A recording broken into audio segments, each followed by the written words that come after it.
जय साई राम जी की, जय साई राम जी की, जय साई राम जी की। आज हम वही महाप्रभु जिसको संत बोलते हैं, जिसको फकीर बोलते हैं, जिसी को राजा दी राजा सच्चिदानंद सदगुरु बोलते हैं, आज मैं वही महान शिरडी साईं बाबा का बारे में मैं बोलूँगा। और उनके जो प्रेरणा मुझे मिला है, मेरा अनुभूति में आपको इसी माध्यम से बताऊंगा, वो चमत्कार में बताऊंगा।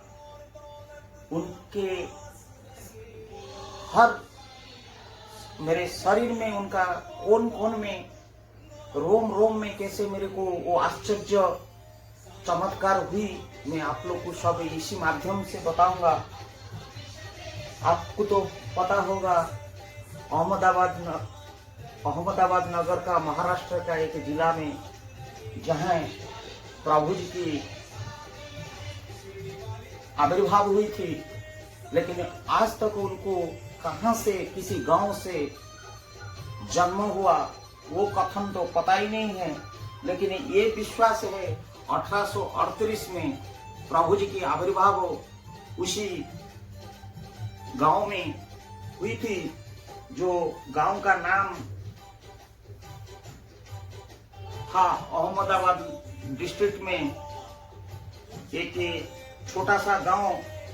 और जिस गांव में बाबा फकीर के रूप में, एक छोटा बच्चा का रूप में आए थे और एक नीम की पेड़ के नीचे बैठ गए थे। और इसको तो सबको पता होगा कि उनकी जो देहांत हुई वो 1918 विजयादशमी 15 अक्टूबर को हुई थी। और उनको पहले से आभास हो गया था कि मैं उसी दिन देहांत होगा मेरा। उनकी जो चमत्कारी है, और उस जगह में जहां नीम का पेड़ के पास जहां बैठते थे, अचानक वो 3 साल कहीं डिसअपियर हो गए। और फिर 3 साल के बाद जब आए, बाबा वहीं पे परमानेंटली रह गए।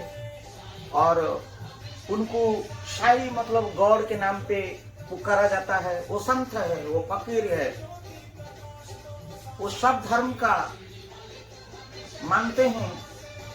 उनकी कहना है, उनकी बहुत बड़ा बात है कि प्रभु जी बोलते हैं, साईं जी बोलते हैं, अल्लाह मलिक, गॉड इज मास्टर। श्रद्धा सबूरी, क्या श्रद्धा है ये। और दूसरा बोलते हैं सबूरी क्या है। और तीसरा इन्होंने बोलता है सबका मालिक एक है। वो जोगीराज है, वो सच्चिदानंद है, वो साईनाथ है, वो परम ब्रह्म है, वो फकीर है, वो संत है, वो अवतार है, भगवान भेजा हुआ कलियुग का एक अवतार है। सब वो बोलते हैं कि श्रद्धा सबूरी, ये मंत्र लेके चलिए। क्या श्रद्धा? स्नेह, ममता, प्रेम, भाईचारा, एकता। इंसान होता है, कोई हिंदू, मुसलमान, सिख, ईसाई नहीं होता है। हम सिर्फ नामकरण करते हैं, वो प्रेम भावना में चलिए। पुकारने का उच्चारण खाली बदल जाता है। भाईचारा रखो, प्रेम रखो, आनंद रखो, मान रखो, संस्कार रखो, समृद्धि रखो, विकास रखो, प्रगति करो, दूसरों को मदद करो, दूसरों को दान करो, धर्म करो, कर्म करो, नियत करो, डिवोशन करो, डिटर्मिनेशन करो, डेडिकेशन करो। ये है श्रद्धा का अर्थ। एक हाथ में श्रद्धा, दूसरा हाथ में सबूरी। ये सबूरी क्या है? कोई भी काम मन को काबू रखो, मन को नियंत्रण में रखो, शांत रखो, पेशेंस रखो, धैर्य रखो, धैर्य रखो। अपना तकदीर को जितनी आप काबू में रख सकते हैं उसको रखो। किसी से आड़ामेंट नहीं करना, आरोगेंसी नहीं करना, अनसेफ बिहेवियर नहीं करना, किसी को अंडर एस्टिमेट नहीं करना, छोटा बड़ा नहीं समझना। ये है सबूरी। ये जो श्रद्धा सबूरी की मंत्र लेके प्रभु जी कोने कोने में सारा विश्व में उनकी प्रचार आज हो रहा है। वो प्रभु संत, वो फकीर, वो ऐसा है कि बाबा है, चमत्कारी बाबा, जो नीम का पत्ता को जो मीठा बना दिया था और रामनवमी के दिन दिया में जब उनको दिया का तेल नहीं मिला, वो पानी में सारिया दिया को जलाने शुरू कर दिया। ये चमत्कारी संत, ये फकीर, ये बाबा, ये राजगुरु, ये सच्चिदानंद, ये संत, ये फकीर की जो महिमा क्या बोलो। जो जगह में उन्होंने बैठे हैं वो एक मस्जिद था और वो मस्जिद को द्वारिका मई के नाम पे उनको प्रचारित कर दिया और द्वारिका मई का नाम पे आज वो सब कोई जानते हैं। और कहावत है, प्रभु बोलते हैं हमेशा, मैं केवल भगवान का दास हूं, मैं केवल भगवान का दास हूं और भगवान का बिना अनुमति में मैं कुछ भी नहीं कर सकता हूं, मैं कुछ भी नहीं कर सकता हूं। ये उनकी जो कहावत है कि मैं केवल भगवान को विचार, भगवान का धर्म, भगवान का अनुमति से मैं आगे चलता हूं। और मैं आप लोग को सबको बोलता हूं, भगवान को पुरस्कार करो, भगवान को प्रार्थना करो, भगवान का शरण में जाओ। ये भगवान ही आपको रोशनी देंगे, रास्ता देंगे, आशीर्वाद देंगे, धैर्य देंगे, सबूरी देंगे। फिर वही बोलते हैं, अल्लाह मालिक, सबका मालिक एक है, सदा सबूरी। ये मंत्र उनकी। एक छोटा सा कफन मान देते थे और फकीर, सच तो ये है, वो फकीर होके जाते थे किसी का दरबार में, वो मांगने नहीं जाते थे, वो देने जाते थे। उनका श्रद्धा जहां आ गया वो वहीं जाते थे। बहाना था मांगने का, लेकिन देने के लिए तो जाते थे। वो अंतर्यामी है, वो निराकार है, वो ब्रह्म है, वो विष्णु है, वो महेश है और वो अवतार है। उनको सब पता हो जाता था।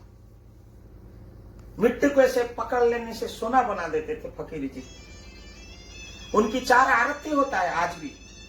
उनको जो विजयादशमी के बाद जो समाधि लेने के बाद 4 आरती होता है, शायद आप लोग को पता नहीं होगा। एक है उसको बोलते हैं कक्कड़ आरती, जो सुबह सुबह होता है 4:30 बजे के आसपास में, और एक होता है मध्याह्न आरती, वो 12:30 बजे के बाद होता है, और एक है धूप आरती जो सायंकाल में होता है, और एक होता है सेज आरती जो स्वयं को जाने से पहले होता है, वो नाइट में होता है, करीब 10:30 बजे होता है। 4 आरती उनके पास होता है। और उनकी समाधि जो होता है द्वारका मई में होता है। और उनकी 5 मंत्र था। क्या मंत्र था? वो 5 मंत्र था प्रभु जी की। ये प्रभु जी की 5 मंत्र था।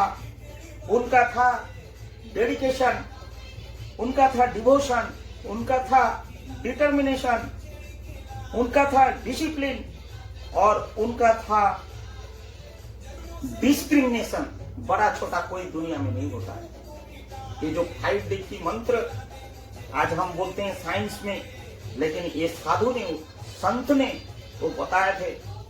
और उनका गुरुवार के दिन में खिचड़ी की प्रसाद होता है। और ये कहावत है, द्वारका माई को प्रति गुरुवार का दिन में लाखों, हजारों, 100 या 1 कोई भी भूखा नहीं जाता है। वहां पे अन्न प्रसाद दिया जाता है, खिचड़ी बंटन होता है। और स्वयं बाबा ने द्वारका माई को उस दिन आते हैं श्रद्धालु को दर्शन देने के लिए। उनकी देहांत के बारे में लोग को पता है, लेकिन उनका उत्पन्न कहां से हुआ, कौन सा गांव से आया, बहुत सारी कहावत है। बहुत सारी कहावत है कि उनकी जो जन्म कब हुई और कहां से हुई, क्यों उनको सदगुरु कहा जाता है, ये बहुत रहस्यमय है। और बोलते हैं कि ये दत्तात्रेय देवता का एक अवतार है। दत्तात्रेय देवजात की एक अनुरूपक, एक अवतार का रूप में वो आए हैं। लेकिन उनको श्री साई सच्चिदानंद के रूप में, सदगुरु के नाम पे, संत के नाम पे, एक बहुत प्रकार में उनका अनेक नाम में पुकारा जाता है। मैं ये सब आज नहीं कह के उनको खाली इतना मैं कोटि कोटि नमन करता हूँ ये राजाधिराज राजगुरु को, सच्चिदानंद को, कि मेरे साथ क्या अनोनी घटना हुआ था। आइए, मैं वो जो छोटा गांव में जिसको पथरी करके बोलते हैं, जहां उनकी जन्म है और जहां वो लोग बोलते हैं कि वो पथरी गांव में जन्म हुआ था। कोई बोलते हैं तमिलनाडु में जन्म हुआ था, चाहे उनका कहीं पे भी जन्म हो। कोई बोलते हैं कि कोई एक नाविक, उनको नाविक के परिवार में जन्म हुई थी। कोई बोलते हैं वो तमिलनाडु का छोटा सा गांव से जन्म हुए थे। लेकिन सटीक आज तक तो किसी को भी पता नहीं है। लेकिन ये तो सत्य है कि प्रभु ने जब से उनको बचपन से देखा गया, वो के नीम के पेड़ के पास, जैसे हमारा जगन्नाथ प्रभु नीम की दारू से ही बनते हैं, ऐसे ही वो नीम के नीचे ही बैठ के संन्यास में मग्न रहते थे, ध्यान में मग्न रहते थे। कितनी सालों चला गया, कितनी सालों चला गया। प्रभु सबका उपकार करते गया, आशीर्वाद करते गया। मेरे साथ जो हुआ कहानी मैं अगर नहीं भी बोलूंगा, आप लोगों का माध्यम पे दूसरों लोग को ये कहानी पता नहीं चलेगा। एक दिन प्रभु जी की बारे में मेरे को कुछ मालूम नहीं था, कुछ मालूम नहीं था। उस दिन मेरे को याद है, गुरुवार का दिन में खिचड़ी के प्रसाद चल रहा था। मेरा कर्मनपालम, विशाखापट्टनम के पास एक ही गांव, छोटा सा एक ही कर्मनपालम गांव में मैं किराए में रहता था, डुप्लेक्स में। और वो जो डुप्लेक्स में मैं रहता था, मैं कार लेके मैं जब 8:30 बजे ऑफिस निकल रहा हूँ और देख रहा हूँ एक बाबा जी की एक मंदिर है और बाबा जी की बहुत सारे फोटो लगा हुआ है और बहुत सारी गाड़ी घोड़ा है। इतना गाड़ी घोड़ा है, गुरुवार का दिन था और मेरे को तो आइडिया नहीं था वो क्या होता है, बाबा क्या होता है, क्या है क्या नहीं है। तो वो ऐसे करके वो बाबा का चिन्ह था, जैसे प्रभु जी की ऐसे ही थे, बहुत सारी चित्र विचित्र। और मेरा गाड़ी जाने के लिए रास्ता ही नहीं था। मैं एक आदमी को बोला कि एक भाई क्या हो रहा है, नहीं आपको पता नहीं है आज बाबा का दिन है, दरबार खुला है, आओ खिचड़ी खा के जाओ। क्या क्या बाबा? तो बोले कि अरे साईं बाबा। अरे कौन सा साईं बाबा होता है यार, हमको तो पता ही नहीं है। तो उसके बाद मैं बोला कि यार बाद में आऊंगा करके मैं वो आदमी को बोला थोड़ा गाड़ी तुम सरका दो, मैं निकल जाऊंगा मैं कार लेके। और क्या हुआ कि वो गाड़ी में जैसे लेके जा रहा हूँ, जहां सब गाड़ी पार्किंग हुई थी खत्म हो रहा है, वहां पे एक फकीर खड़ा है और ऐसा जगह में खड़ा है कि मैं उसको ओवरटेक करके जा नहीं सकता हूँ। और वो हाथ में कुछ पकड़ा है और भिखारी जैसे। तो मैंने गाड़ी को रोका, मैं बोला कि बाबा जी थोड़ा आप साइड हो जाइए, मैं निकल जाऊंगा। मुझे बोले बेटा तुम्हें प्रसाद खा लो, मुझे कोई दिया था, तुम खा लो इसको। मैं बोले कि नहीं बाबा मैं खाना खा के आया हूँ और मैं ड्यूटी जा रहा हूँ ना। ठीक है तुम ड्यूटी जा रहा है, थोड़ा देर यहीं पे 2 मिनट रुक जाओ क्योंकि आगे तुझे विपत्ति है। मैं बोले कि बाबा मेरे को क्या विपत्ति होगा, अभी तो रोड ठीक ठाक है, 9 बजे भीड़ हो जाएगा और अभी मैं जल्दी चला जाऊंगा। नहीं तुम बहुत जल्दी में हो इसीलिए मैं तेरे को रोक रहा हूँ, तो इसको खाओ। वो साईनाथ थे, वो स्वयं नारायण थे, वो भगवान थे, वो अवतार थे, दत्तात्रेय जी थे। मैं उनका बात नहीं मान रहा था। मैंने भाई बाबा मैं निकलता हूँ, ससम्मान के साथ मैं निकल गया और उनका प्रसाद नहीं लिया। और मैं जहाँ देख रहा हूँ करमनपालम में, मैंने जिस राष्ट्रीय इस्पात निगम लिमिटेड रोड को जाने क्या और करमनपालम का इस तरह का जो गोल चक्कर है, वो गोल चक्कर के पास मैं गाड़ी लेके जा रहा हूँ, एक ट्रक आया, मुझे मार के उड़ा देता था। जस्ट मैं थोड़ा सा अगर ब्रेक नहीं मारता था, वो मेरा तुरंत एक्सीडेंट हो जाता था। और जैसे ट्रक पार हो गया, मैं तो सोचा मेरा गाड़ी एक्सीडेंट हो गया, लेकिन ऐसा कुछ भी नहीं हुआ था। लेकिन जैसे पार कर रहा हूँ, वो फकीर बाबा फिर खड़ा है, बोल रहा है बेटा मैं बोला था ना तुझे, थोड़ा रुक जाते से गाड़ी पार हो जाता था, तुम क्यों हड़बड़ करते हो, लो अभी तो खा लो। मैंने बाबा का हाथ में लिया और बाबा का हाथ में पानी नहीं था, बोतल नहीं था, लेकिन खाली इतना ही था।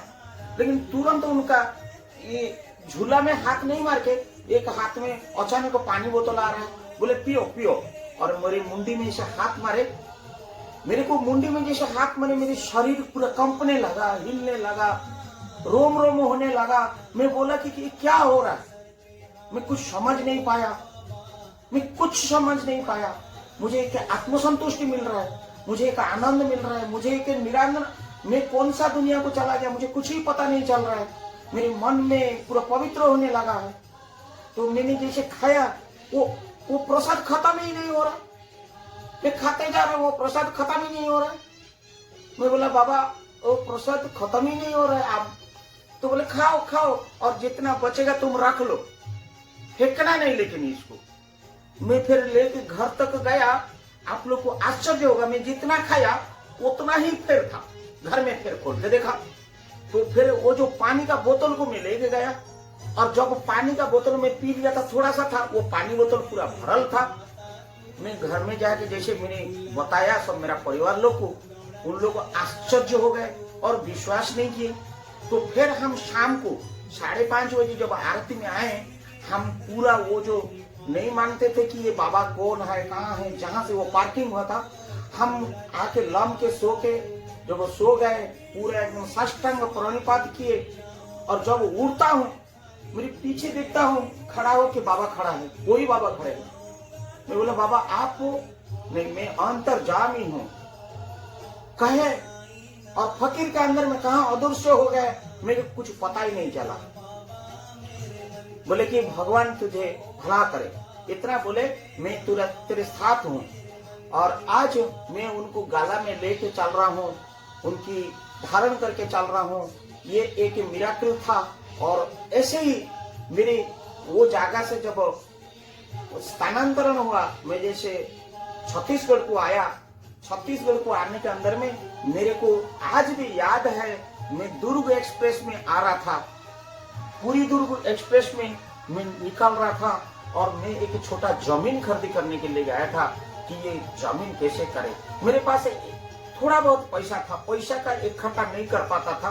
मेरे को 2-2.5 लाख का मेरे पास था और जमीन का कॉस्ट 6-7 लाख होगा। ये 2002 का बात, 2008 का, 2002-2003 का बात था। तो मैं बाबा का नाम लिया, हे बाबा ये कैसे होगा, ये तो डिस्प्यूट लैंड है, कैसे सब समाधान होगा। और छोटा सा घर मेरे को बनाना ही है, मेरे पास तो कुछ भी नहीं है, तो प्रभु कुछ रास्ता दिखा। मैं जब घर को गया तो एक आदमी आके मेरे को बोल रहा है, अरे आपका ना वो जमीन मैंने जो लिया था लीज में, वो पैसा मैंने नहीं दिया था और आज आप ले लीजिए और आपका कुछ काम होगा और बहुत दिन लेट हो गया, इसलिए भैया माफ करना। मेरे को अचानक आश्चर्य हो रहा है कि वो पैसा मेरे को मिला। वो कितना सालों से वो पैसा नहीं दिया था, जो जमीन के हमारा लीज में लेके खेती किसानी कर रहा है, वो ला के दिया। थोड़ा बहुत वहां से मिल गया और हमारा परिवार का ओर से थोड़ा बहुत हो गया। हमको पता ही नहीं चला, हमने जमीन तो खरीदी कर लिया। जमीन खरीदी करके हम दुर्ग एक्सप्रेस में जा रहा है, बैठ के सुबह बहुत सारी पैसेंजर है और मैं सेकंड स्लीपर में बंधुगण बैठा था। जैसे बैठा था, जैसे नींद खुला क्योंकि करीब करीब रायपुर होता है वो 7:30 बजे 8:30 बजे के 8:30 के आसपास में 7:30 8:30 के आसपास में वो रायपुर का आसपास जैसे हुआ तो एक बाबा जैसे एक फकीर और बेहस में पूरा मांग मांग के भीख आ रहा, कोई दे नहीं रहा है, सब तो सोए रहे, सुबह सुबह का था। तो मैं उठ गया, मेरे को बोले कि दो बाबू दो, मेरे पास 20 रुपया में निकला और ऐसे दे दिया। और उस समय जैसे वो बाकी अड़ोस पड़ोस सब उठ गए थे, अगल बगल वाला सेकंड स्लीपर में तो आपको पता होगा मिडिल ब्रथ होता है, अपर ब्रथ होता है, साइड होता है, साइड अपर होता है, सब उड़ गए थे। तो उठ के देख रहे थे तो फिर बोले कि यार बेटा तेरे जेब में और पैसा है, तुम निकालो। मैं फिर 50 रुपया निकाल कर दिया। फिर बोले कि बेटा क्यों कंजूसी कर रहा है, तेरे पास और भी पैसा है, दो मुझे। तो फिर मैंने 100 दिया। फिर ये लोग सब हंस रहे थे, तो बोले कि यार ये कुछ हिप्नोटिज्म कर दिया, कुछ जादू टोना वाला आ गया, ये उसको पैसा लूट के जाएगा। फिर बोला कि यार बेटा देखे तेरा अक्का जी में बहुत पैसा है, तुम इतना छोटा छोटा पैसा क्यों दे रहा है, तुम वो 500 दो। मैंने फिर 500 निकल के 500 दिया। फिर 1000 रुपया वाला नोट चल रहा था, उसमें 1000 नोट, बोला कि तेरे बेटा दो। देने के बाद मैंने देखा मेरे पास जितना पैसा पत्र है मैं सब दे चुका हूँ और मेरे पास सिर्फ थोड़ा बहुत चिल्लर पैसा पड़ा हुआ। मैं बोला बाबा और नहीं है मेरे पास, थोड़ा बहुत पड़ा हुआ। तो ये लोग जितनी मेरी बैठे थे वो कंपार्टमेंट में, वो हंसने लगे और बोले गया ना, लूट के लेके चला गया ना, क्या मिला यार, उतना पैसा हम लोग को चाय पानी पिला देते थे। हे बंधुगण श्रोतागण, जो मेरा जीवन का जो मिराकिल मैं बता रहा हूँ, ये कोई कहानी नहीं है, ये सत्य मेरे साथ घटा हुआ है। मैं स्वयं उसको आजमाया हूँ, मैं आज आपको बयान कर रहा हूँ। ये प्रभु जी की महान लीला से एक लीला मेरे साथ चमत्कारी जो हुई मैं बता रहा हूँ। आइए आगे क्या हुआ। मैंने जैसे पैसा पत्र लेके गए, मैं बोले हे प्रभु मैं तो ऐसे ही कल भिखारी था, आप ही अरेंज कर दिए थे और आपका ही ये शायद साक्षात दर्शन हो रहा है, सुबह सुबह मुझे ऐसा अनुभव हो रहा है प्रभु, मुझे अनुभव हो रहा है। और प्रभु वो जगह में छोटा सा घर कैसे बनाऊंगा, उसका व्यवस्था कुछ कर दीजिए ना प्रभु। और मेरे पास तो पैसा नहीं है, मैं फिर इतना दूर कैसे भी ऑटो में जाऊंगा। अच्छा चलो कोई बात नहीं है, वो बाबा कुछ करेंगे नहीं तो पैदल 5 किलोमीटर चला जाएंगे, और क्या है, चिल्लर पैसा में क्या होगा, 5-10 रुपया तो पड़ा था। और मुझे ऑटो भाड़ा चाहिए करीब 50 रुपया से 100 रुपये के आसपास में, डिपेंड करता है ऑटो वाला कितना लेगा। तो उसके बाद क्या होगा, आप लोग को हंसी आएगा। हम जब कि भिलाई पावर हाउस करके एक छोटा सा स्टेशन है, मतलब वो दुर्ग स्टेशन, पहले हम जब उतर रहे हैं, वो पर्टिकुलर जो मेरे से पैसा लिए थे वो बाबा खड़ा है। जब खड़ा है मैं बोला बाबा आप तो ट्रेन में आते थे, और वो भी रायपुर से पहले वाला स्टेशन में। बाबा मैं तो अभी उतर रहा हूँ, ट्रेन अभी आया, आपके कब कौन सा गाड़ी से आके पहुंचा। मृदु हंस के बोले बेटा तेरे पास पैसा नहीं है ना ऑटो के लिए। मैं बोला नहीं बाबा, आपको कैसे पता चला, ना आओ ना ऑटो में बैठो, मैं भी उधर ही जा रहा हूँ, तुम जाओगे ना सेक्टर 10 तरफ। मैं बोला हाँ बाबा। हमारा वो ऑटो में बैठे, मेरे को वो सौभाग्य हुआ, वो प्रभु का वो लीला, वो महान दृश्य लीला, अदृश्य लीला नहीं दृश्य लीला मेरे संग गए। और मुझे अनुभूति हो गया था कि बाबा मेरे साथ जा रहा है, मेरे को यह अनुभूति हो गया था कि बाबा मेरे साथ जा रहा है। कि जैसे मैं उतरा सेक्टर 10 में, वो मुझे जितना ही पैसा लिए थे उससे कहीं गुना पैसा उनका झोली से मेरे को निकाल के दिए। मैं वो पैसा को जैसे ऐसे रखा, मेरे को बोले बेटा यही पैसा से तेरा घर हो जाएगा, तो चिंता मत करो जा। और जैसे मैं गया, मैंने मेरा ड्यूटी किया। 2 महीने के अंदर में मेरी एक दोस्त मुझे फोन कर रहा है, अरे प्रमोद। मैं बोला कि हाँ दोस्त बोलो मनोज, ना मेरा पोस्टिंग हो गया है वो डिजाइन डिपार्टमेंट में उड़ीसा में, तुम आ जाना, कोई भी काम होगा मेरे को बताना। तुरंत मेरा बिल्डिंग प्लान अप्रूव हो गया, तुरंत को तुरंत, कुछ करने की नहीं, एको पैसा की जरूरत नहीं। ऐसे ऐसे ऐसे ऐसे ऐसे ऐसे प्रभु की लीला में वो छोटा सा घर मैंने बना लिया और मेरा परिवार को खुशी देखने लगा। और जैसे कंप्लीट हुआ वो दिन मुझे आज भी याद है, रामनवमी था। हमने सोचे कि आज गृह प्रतिष्ठा करेंगे। जिन्होंने मुझे इतनी सारी पैसा दे दिए थे हाथ में, उन्होंने आके हमारा दरवाजा में खड़ा है, मेरे घर के सामने आज बोलने के लिए हिम्मत नहीं हो रहा है, इकट्ठा में हिम्मत नहीं कर पा रहा हूँ। बोल रहे हैं थोड़ा एक गिलास पानी दे दो, घर में कोई है, एक गिलास पानी दे दो, एक गिलास पानी दे दो। तो हम जब दरवाजा खोले देखे कि प्रभु जी फकीर की भेष में आए हैं। हम समझ गए थे कि प्रभु हैं, मेरी स्वयं नारायण है, अंतर्यामी है, साईनाथ, सच्चिदानंद सदगुरु राजाधिराज परम ब्रह्म स्वयं आए हैं। मैं तुरंत दंडायमान हुआ, प्रभु बैठे। नहीं बेटा, मैं बैठने नहीं आया, गृह प्रवेश कर रहा है, पानी दे दो। पानी पिया। बोले कि बाकी पानी को लेके घर में छिटक दो, ये तेरा पवित्र हो जाएगा। हे प्रभु, मैंने जैसे उनको पानी रखा, मैं घर में सब लोग को बोला, बच्चे लोग को बोला, परिवार लोग को बोला कि ये प्रभु का सब लोग उनकी सानिध्य किए। और जब बोले कि सब घर में रहो, मैं जा रहा हूँ, हम बोले प्रभु कुछ जलपान, नहीं, कुछ आवश्यकता नहीं है, मैं आया था, कुछ इधर काम था। जैसे गए कहीं अदृश्य हो गए।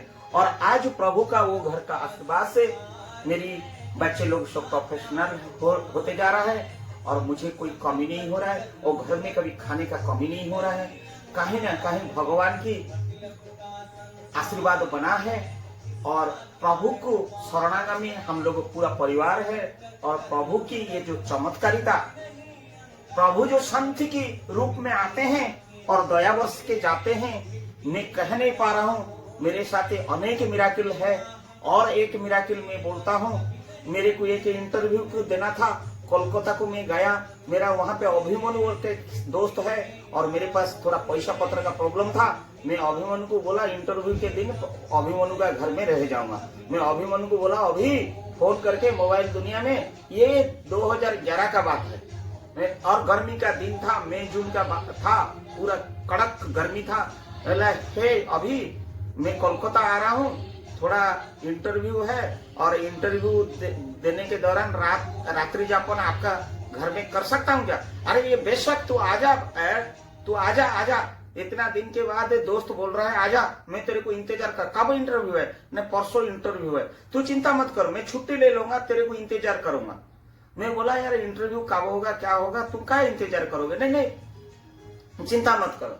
उतना ही बात खत्म हो गया और हम कोलकाता में पहुंच गए। और कोलकाता में जब पहुंच गए सॉल्ट लेक के पास, और हमारा वहां पे इंटरव्यू स्थल में हम पहुंचे, तो सुबह अभिमन्यु फोन किया, बोले कि यार मैं आज छुट्टी ले लेता हूँ। मैं बोला छुट्टी मत लो, क्योंकि इंटरव्यू कब खत्म होगा, इंटरव्यू के बाद मैं बुला लूंगा, तुम आ जाना, तब साथी होके निकल जाएंगे, कोई टेंशन नहीं लेना।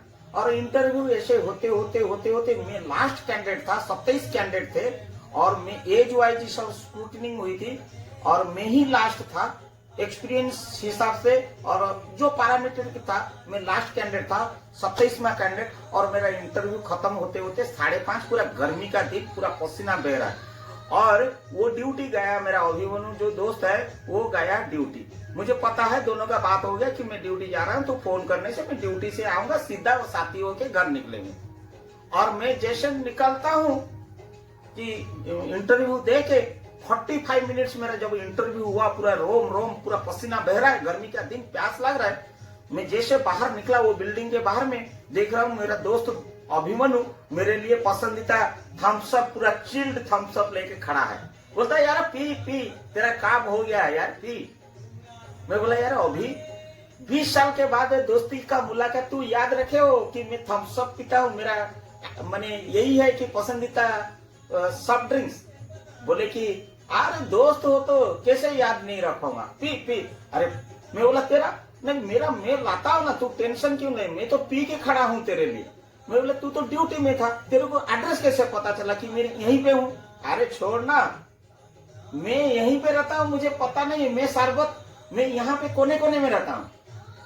मैं बोला ठीक है, तू पी, मैं ऐसे पी रहा हूँ, तेरा काम हो गया, तू आराम से पी, कोई टेंशन नहीं लेने का।